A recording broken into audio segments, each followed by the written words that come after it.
Jim Holley, Supercross Live on supercrossonline.com. I'm with the legend, but he is the team manager of the Makita Rockstar Suzuki. Roger DeCoster going for 2 championships right now. Dungey in that lights. He's got a 9-point lead. Looks good.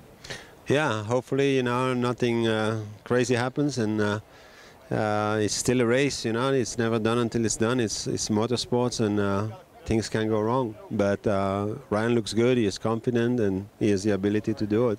Something I noticed with Ryan, and you probably noticed also, his confidence and his starts, everything's starting to come together. Do you think you guys made the right decision on keeping him back in the lights this year? Yeah, definitely. I think he needed that another year. Not so much on the riding, but on the rest of the stuff. The mental preparation and the confidence part and all that.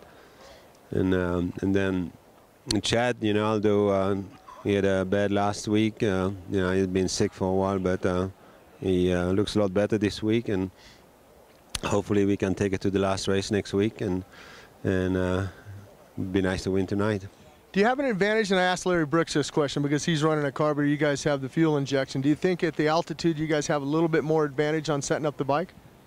Well, the fuel injection is definitely has an advantage over carburetors. It self-adjusts, as you know, and it may make a little bit more difference in altitude than on sea level. It's been, you mentioned that illness, Chad. I talked to him yesterday. He's been battling all that since Atlanta, and he's kind of been keeping it a secret, but he noticeably lost a lot of weight. Yeah, Chad did not want to come out and use that as an excuse, and he just. I was surprised that even he did as good as he did, especially like Jacksonville and St. Louis, because like you say, he lost a lot of weight and all that. But each time I asked him, I'll be okay. I'm okay. He never wanted to really talk about it. Yeah, Chad's one of those guys that he's never going to blame the bike or anything. It's just one of those things. But I mean, it's so hard. And you, as a former rider as well as myself, I mean, he couldn't even eat anything without throwing it up. He told me. Yeah, you said the guy lost over 15 pounds. I mean, that takes a lot out of you. What do you tell a rider after last weekend? You've worked with a lot of them through the years. After Chad comes in, he has that crash in the first turn. He finishes up 7th. He comes in. Obviously, he's got to be mad, that he lost the point lead and everything. But what do you tell a guy like that?